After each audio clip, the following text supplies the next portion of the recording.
నీటిని, మంచినీళ్ళని, అదే మనకు మెట్రో వాటర్ బోర్డ్స్ అందించే నీళ్ళు కానీ, మన బావి నీళ్ళు కానీ, నీళ్ళు కానీ చాలామంది 10 నిమిషాలు, 20 నిమిషాలు, 30 నిమిషాలు మరిగిస్తుంటారు.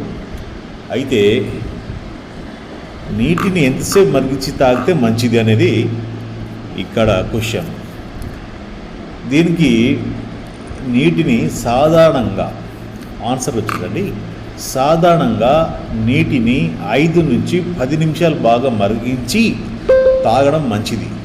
నీరు పూర్తిగా బుడగలు వచ్చేటట్టుగా రూలింగ్ బాల్స్ మారితే ఎక్కువ బ్యాక్టీరియా, వైరస్లు చనిపోతాయి. ఎలా తాగాలి?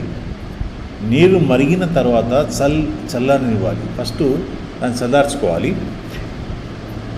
శుభ్రమైన మూత ఉన్న ప్రాంతంలో నిల్వ చేయాలి. అంటే మనకు ఏమంటారు, కుండ కానీ లేకపోతే బౌల్ కానీ వీటిలో మనము చేయాలి. మళ్ళీ కలుషితం కాకుండా జాగ్రత్త చూడాలి. అంటే దాన్ని మళ్ళీ ఎలా పడితే అలా వదిలేసి అలానే తాగదు. ఇక్కడ ముఖ్యమైన విషయాలు ఏంటంటే, పట్టణంలో మంచి ఫిల్టర్ నీరు అయితే 3 నుంచి 5 నిమిషాలే చాలొచ్చు. అంటే మనకు అదే చెప్పాం కదా, మెట్రో వాటర్స్ మనము ముందే మినరల్ వాటర్లో అయి ఉంటుంది. కాకపోతే అవి పైపుల ద్వారా దీని ద్వారా రావడం వల్ల ఎక్కడైనా లీకేజ్ అవుతే మనకు అది కొంచెం ఇది అవుతుంది. కాబట్టి దాన్ని మనము 3 నుంచి 5 నిమిషాల మాత్రమే వేడి చేయాలి. బావి లేదా అనుమానాస్పదమైన నీరు అయితే 10 నిమిషాలు మరిగించడం మంచిది. ఎక్కువసేపు మరిగిస్తే నీరు చాలా ఆవిరై రుచి మారచ్చు. అది మారుతుంటుంది. ఒకసారి తాగితే మన ఇంట్లో నీళ్ళు సప్పసప్పగా అవుతుంటుంది కదా, దానికి కారణం ఇది. రోజు తాగే నీరు ఫిల్టర్ ప్లస్ మరిగించడం అత్యంత సురక్షితమైనది.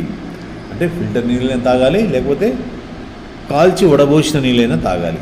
సో మీకు ఈ వీడియో మీకు నచ్చినట్లయితే లైక్ చేసి షేర్ చేయండి, సబ్స్క్రైబ్ కూడా చేయండి. సో దయచేసి ఛానల్ని సబ్స్క్రైబ్ చేయడం మాత్రం మర్చిపోవద్దు, ఫార్వర్డ్ చేయండి.